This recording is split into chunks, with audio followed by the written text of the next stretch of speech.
Depois também, para nós seguir com nos insistência para vir com o Frente Nacional, nós chamamos uma reunião também com o Grêmio Sindical. O tempo já nós estamos tendo certa informação, nós informar o Grêmio Sindical dessa aqui, para mostrar que é conturen, que é schets, que o vai vir para a mesa. Então, den rueda de prensa, ou den uma entrevista, onde o Grêmio, ou onde o sindicato, está treze para diante, que não tem draagvlak. Então, essa aqui está custando que o PPA sempre a boca pé. Para nós informar, para nós envolver gente, para dia de manhã, hora começa a tomar uma decisão, nós temos o draagvlak de gente aqui. Então, outra parte, muito importante, é a autodeterminação. Para sobre com o Rijkswet, nós está corre o risco de perder nossa autodeterminação, que tanto nossa luta pé. Então, isso aqui não está quando vociferar e pensei não querta de diálogo com o governo, não querta de diálogo para não por sostener um governo, porque o dia de manhã é também touch não também. E outro aspecto do Grêmio Sindical também avisa que não para 5 para 2 não ordem envolver.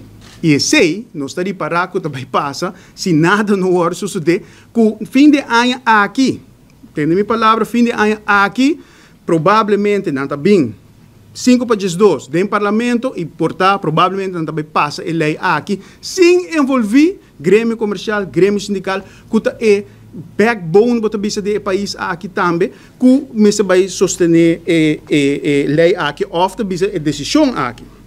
Então, sinfim de falta de toma de decisão e pensei a nós como fração de PPA nós está com a falta de liderazgo no país aqui falta de liderazgo efetivo, falta de liderazgo caminho como nós por transformar o povo aqui e esse é o hope de lamentar.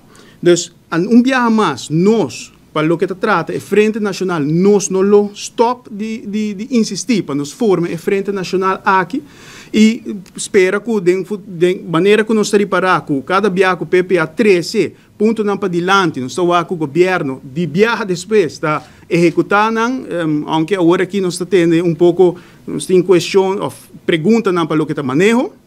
Mas nós espera que no futuro cercano, que o governo também, por chama, porque o governo aqui, em todo caso, a AVP do passado, estava a papel de diálogo nacional. Onde diálogo nacional aqui é?